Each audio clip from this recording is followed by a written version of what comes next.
కాకరకాయ అంటే ఇష్టం లేదా? అయితే ఒకసారి ఇలా ట్రై చేయండి. చాలా బావుంటుందనమాట. సో, దీనికోసం అయితే నేను ఇలాగ చిన్న కాకరకాయలు తీసుకున్నాను. దీనికి తల, తోక అనేది కట్ చేసేసి పైన ఉన్న వాటిని పీల్‌ని కంప్లీట్‌గా కాకుండా జస్ట్ అలా పైకి ఉన్న వాటిని పార్షియల్‌గా రిమూవ్ చేసుకున్నాననమాట. సో, అన్నిటిని ఇలాగే రిమూవ్ చేసేసుకొని ఒక గిన్నె తీసుకొని అందులో కొంచెం సాల్టు, పసుపు, నిమ్మరసం అనేది పిండేసుకొని బాగా మసాజ్ చేసుకొని ఒక 15 మినిట్స్ పక్కన పెట్టేసుకుందాము. ఈ ఉప్పు, నిమ్మరసం అనేది చేదుని కొంచెం వరకు తగ్గిస్తుందనమాట. సో, అందుకని చెప్పి ఇలా చేసి పెట్టుకోవడం వల్ల మరీ ఫ్రై అనేది చేదుగా లేకుండా బావుంటుంది.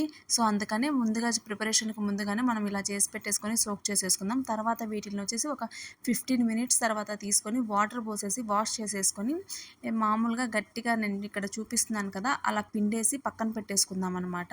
సో, అలా చేయడం వల్ల ఏమవుతుందంటే ఇంకేదైనా చేదుగానే ఉన్నట్లయితే అది తగ్గిపోతుందనమాట. తర్వాత ఒక గిన్నె తీసుకొని అందులో కొంచెం ఆయిల్ వేసేసి కొంచెం జీలకర్ర, కొంచెం మినపప్పు, కొంచెం ధనియాలు, తర్వాత వచ్చేసి కొన్ని వెల్లుల్లిపాయలు వేసేసుకొని ఒక మీడియం సైజ్ ఆనియన్ అనేది కట్ చేసేసుకొని వేసుకుందాం. మనం తీసుకున్న కాకరకాయలని బట్టి ఆనియన్ అనేది తీసుకుందాం అనమాట.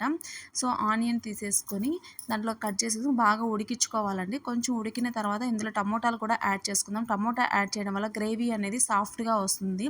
సో, అందుకని నేను టమోటా యాడ్ చేస్తున్నాను. వద్దు అనుకున్న వాళ్ళు స్కిప్ చేసుకోవచ్చు. అది కూడా చాలా చిన్న స్మాల్ టమోటానే యాడ్ చేశాను 4 ముక్కలు.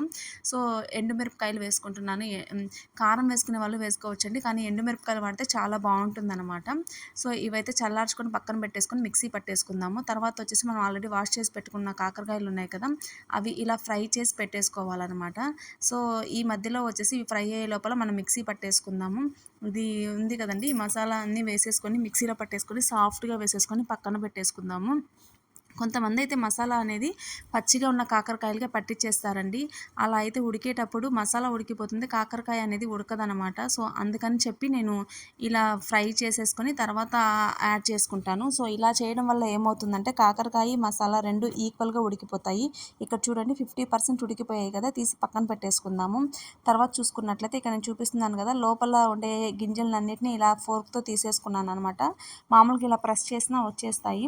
తర్వాత మనం ఆల్రెడీ ప్రిపేర్ చేసుకున్న అది మిక్చర్‌ని మనం ఇందులో స్టఫింగ్ చేసేసుకుందాము. తర్వాత వచ్చేసి ఒక ప్యాన్ తీసుకొని ఆయిల్ వేసుకొని కొంచెం అందులో ఆయిల్ కాగాక కొంచెం జీలకర్ర వేసేసుకొని మనం ఆల్రెడీ స్టఫ్ చేసుకున్న కాకరకాయలు ఏవైతే ఉన్నాయో అవి అందులో వేసేసుకొని మీడియం ఫ్లేమ్‌లో కుక్ చేసుకోవాలండి. ఈ కాకరకాయలు అనేది హై ఫ్లేమ్‌లో కుక్ చేసుకోకూడదు. మీడియం ఫ్లేమ్‌లోనే కుక్ చేసుకోవాలి. పైగా ఇది మామూలుగా నాన్ స్టిక్‌తో కంపేర్ చేస్తే మామూలు కడాయి ఉన్నట్లయితే మీ దగ్గర అందులో యూజ్ చేయండి. అప్పుడు టేస్ట్ అనేది బావుంటుందనమాట. ఇది కొంచెం ఓపికగా మీడియం ఫ్లేమ్‌లో ఇలా మెల్లగా కలుపుతూ హీట్ చేసుకోవాలండి. ఫ్రై చేసుకోవాలి. హై ఫ్లేమ్‌లో గాని చేసినట్లయితే మసాలా అనేది మాడిపోయి కాకరకాయలు అనేది ఉడకవు. సో, ఇంకా అవి స్టఫింగ్‌కి పోను మిగిలిన ఏదైనా మసాలా ఉన్నట్లయితే అందులో యాడ్ చేసేసుకుందాము.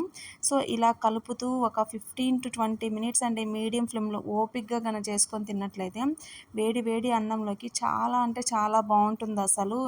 ఒక్కసారి తిన్నారంటే మళ్ళీ ఇలాగే చేసుకుంటారు కాకరకాయని. ఈ ఉల్లి కారం వేయడం వల్ల టేస్ట్ అనేది పెరుగుతుందనమాట. సో, ఇక్కడ చూడండి టేస్ట్ అనేది పెరిగి కలర్ అనేది చేంజ్ అయిపోయింది కదా!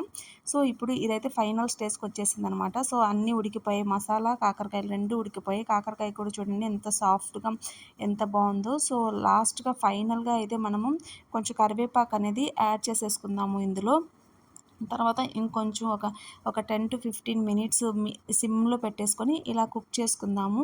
ఇలా కుక్ చేసుకోవడం వల్ల ఏమవుతుందంటే అంతా ఈక్వల్‌గా మిక్చర్ అయ్యి మరీ హై ఫ్లేమ్‌లో అయితే మాడిపోతాయి. సో, ఎంతసేపైనా మాక్సిమం ఈ రెసిపీనైతే మనం మీడియం ఫ్లేమ్‌లోనే కుక్ చేసుకోవడం చాలా మంచిదండి. సో, అలా చేస్తేనే దాని యొక్క టేస్ట్ అనేది పెరుగుతుందనమాట. సో, కలర్ చూడండి మారిపోయింది కదా! టెక్స్చర్ కూడా మనకు కావాల్సిన టెక్స్చర్ అయితే వచ్చేసింది.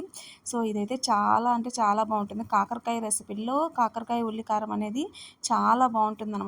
చేదు అనేది ఉండదు. సో, ఫైనల్‌గా అయితే రెడీ అయిపోయిందండి. దీన్ని మనం ఒక ప్లేట్‌లోకి సర్వ్ చేసుకొని వేడి వేడి అన్నంలోకి గన తిన్నట్లయితే బావుంటుంది. లేదా డైరెక్ట్‌గా అయినా తినేయొచ్చు. చేదు అనేది అస్సలుండదు. మీరు ట్రై చేయండి. ఎలా